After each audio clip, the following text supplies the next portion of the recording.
Y'all ask for it, I deliver, okay?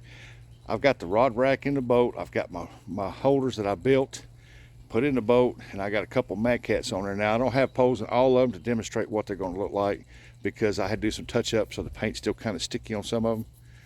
But other than that, hey, it's turned out great. Hey, so hey, let's check them out. Yes, right there. Got two of the Gold Rush Mad Cats in there. They're setting up at a good angle. Perfect angle right there for that fish just to bend down and to give her all she's got. Now these rod holders right here, I know what y'all thinking. Well, those are monster rod holders. Well, no, they're a little different, but yes, they are copied from that. But these here, compared to monster rod holders that were like 30 bucks a piece, these here cost me $7 each to build. And that's including the paint and everything. So, and then the rod rack was scrap I had laying around the place in the shops from the old welding business.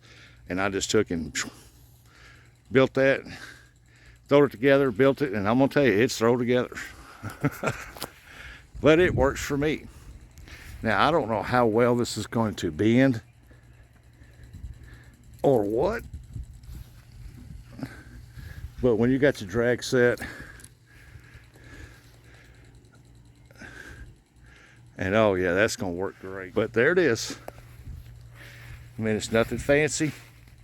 It's just good old, make it yourself, do it yourself.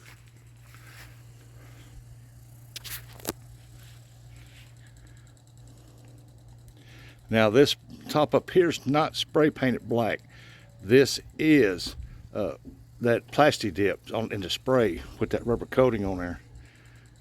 And the rest of it's real orange spray. But there it is. There it is in all its glory. All its glory to be.